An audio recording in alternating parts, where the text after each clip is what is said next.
I am your host, Nicole Will, and we thank you for joining us as we navigate the world with your aging loved one.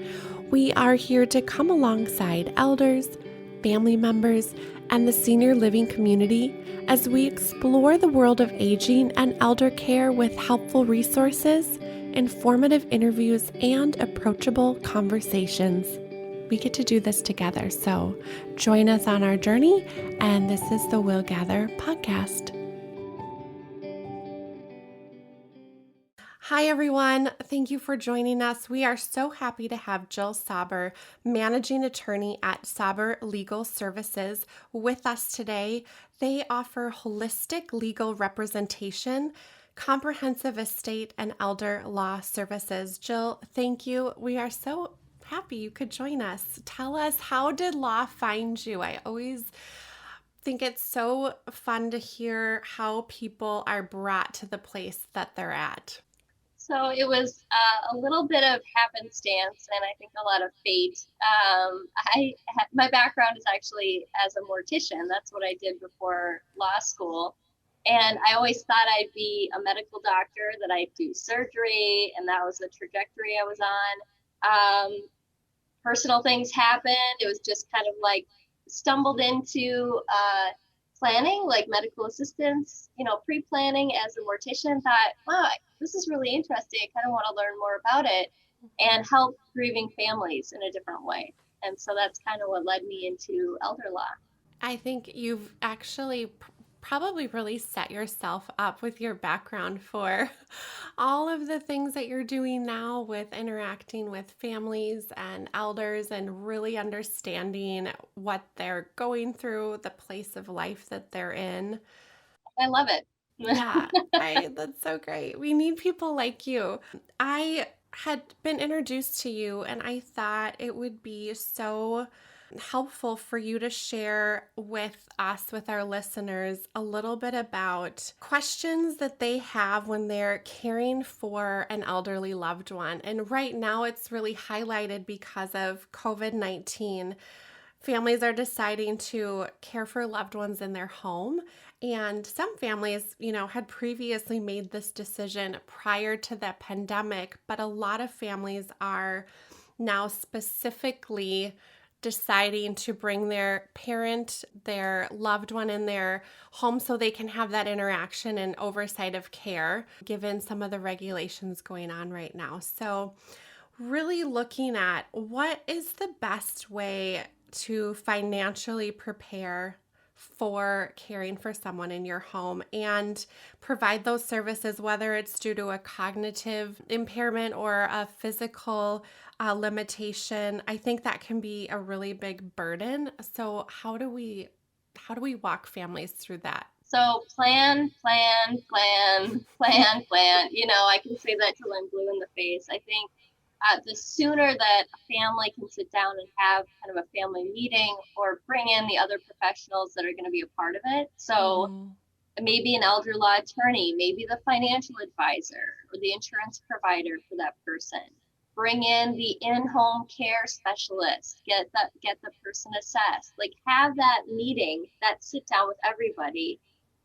Kind of like a care conference, right? Right. We don't call it that. It's a little bit more of the legal financial side, but really sit down and talk about what's this going to look like from the person who's receiving the care, their perspective. What is this going to look like financially, mentally, emotionally, right? Are they going to get the care they need? And then what is this going to look like for the family? You're bringing in, somebody's loved one, whether it's, maybe it's a mother or father-in-law, and you're bringing them into your family in your home, and maybe you haven't done that before. I mean, you really have to have a sit-down conversation with your loved ones in that house, especially during the pandemic, and really just plan. Yeah. And I love how you touched on really pulling in all those components because it is such the full picture. It really is, every aspect is affected when you bring someone in your home. When we look at, there's a lot that's going to be provided. So different services, possibly different types of services. A family might ask themselves, can they charge their loved one for those services being provided, also including rent. Is that something that is standard procedure, or looking at what are their options financially? Yeah, so with the caveat, of course, that every person's situation is different, and all the Mm-hmm. assets, income, expenses, when we're looking at possible future, say, medical assistance or veterans benefits, every situation's so different. So this is not a one size fits all, but yes, it is not uncommon for us to recommend that the family members, if they're taking time out of their other job or career Mm-hmm. and they're staying home and they're providing care and they're giving their loved one a place to live, that we will draft up certain agreements to make sure that they can get paid for that. Okay. So we may do a rental or lease agreement to Mm-hmm. cover rent. And there's certain things that we look at for that. And then we may do what's called a personal service agreement. And that's to get maybe not spouse oftentimes, but children for sure, Mm-hmm. adult children or Mm-hmm. grandchildren that are at home caring for the loved one, the grandparent or parent. We get them paid. We want to make sure that they're getting compensated for the work that they're doing. Mm-hmm. Being a caregiver is not an easy task. I know you see it a lot too. It's the hardest Yeah. job there is. Um, it's the stats about it are pretty staggering. I tell my clients Mm-hmm. all the time, you as a caregiver are 2/3 more likely to pass away than the person you're caring for. And Right. if that person that you're caring for has cognitive impairment or dementia, they might be blissfully ignorant, right? I mean, as long as they're getting what they need, Yes. everybody around them's happy, they're not, Right. they don't know the difference, right? So all the stress falls on the caregiver. So Yes. making sure that they feel like they're being compensated fairly is really, really important. Right. And that's so important that you can put those procedures in place, or that you're able to help people write up those contracts, because I think a lot of times it feels like a really big burden. They're paying for not only incurred living expenses, groceries, or extra care for someone coming in the home, and that they want to be able to provide the best care for their loved one, and they're feeling overwhelmed. And so that is a good point to that you touched on, is just that there's a way to make that happen if the situation they're in allows that. And Um, I did want to add too that mhm. even if, let's say, the family member, the adult child, I'm going to just throw that out. That's the most common scenario, right? Right, Adult right. child getting paid to care for mom or dad. Mhm. Um, if the adult child comes in and says, well, I love them and I feel guilty. I Mhm. feel guilty that I'm even thinking about this. I love them. I'm going to take care of them. But man, yeah, it's really financially more than I thought it was. And Mhm. my spouse is like, well, you're not working as much, not bringing in as much. We really need to kind of cover everything. Mhm. Um, that adult child may say, I don't want to get paid. I'm doing this because I love my parent. But if we don't get the written agreement in place sooner rather than later, they can't ever go back and get paid for the care they provided. And so it's Right. always really important to plan sooner. So we Mhm. might do one of those agreements and say you're going to get paid an hourly rate based on your experience taking care of people. Let's say maybe you have a background in nursing. You might be able Mhm. to take a little bit more in an hourly rate. Let's say you never collect it until 3 months, 4 months, 6 months down the road, you decide, oh, this is okay, yeah, this is getting to be a lot. I do think I want to get paid. Now you have this agreement in place. You don't have to get paid based off of it, but if you don't have it in place, that transfer of money from the parent to the child could create a period of ineligibility for future benefits, and so that's what we're Okay. trying to prevent. Yeah, that is really, really helpful. Thank you. Is there an ideal process? I know you touched on, okay, we're going to get everybody together and we're going to make sure we have those documents in place. But walk us through, what is that ideal process to follow so that that financial burden is not as heavy on the family member. Given that, let's say that elderly person still has the resources to pay for their care, but possibly not indefinitely, right? It's so unknown. We don't know. We want our loved one to live as long as possible, but we're not always sure of what that timeline looks like. So I think really knowing what level of care the person needs is going to be key to determine all the financial pieces of it, right? If we don't know what mom or dad needs to bring in either by in-home care or make up the difference by family members providing care, you're really kind of at a standstill. So I think the first step is getting them assessed, getting mom or dad assessed to see what their level of care is. And you can do that a couple of different ways. I know you can reach out to in-home care providers and see what their assessment says and what they might charge for in-home care, what their recommendation is on the level of care, activities of daily living they might need help with, and the amount of hours. Or you can reach out to the county and get the Min Choices assessment, also called the long-term care consultation. And they can come out and do that. And then you're going to need that eventually anyway if mom or dad goes to apply for benefits. I won't get into the weeds on the time frame, when you're applying, but know that that's available. It's free, and you can have them assessed through the county. Okay, that's so good. And I think it really gives people, all right, I'm going to start with this one piece of action. And of course, people can always, we're going to include your website on our episode descriptions, but email or contact you for further questions or legal assistance also, which I think it's nice if people know that someone's out there that really cares and has some answers to their questions or can direct them where to go. We had a listener ask, is there, and this other question we kind of already touched on, but is there the handbook for the family? Okay, I want to know how to prepare financially and what are those legal considerations when they are walking through that journey with their loved one. And I think what you had mentioned is it's really hard because it's not that one size fits all. Yeah, unfortunately, no. I would love to provide that as a resource, right? Here's the pamphlet or the brochure that will help walk you through it. Yeah. Yes, it is so fact specific, and I'm never hiding the ball. I'm never just being a lawyer and saying it depends. When clients call and they shoot out some facts about what their case is, it's like, well, I need a lot more information. I mean, I'm not just hiding the ball, I guess. Right. So yes. Yeah, it's not straightforward. There's no go-to brochure.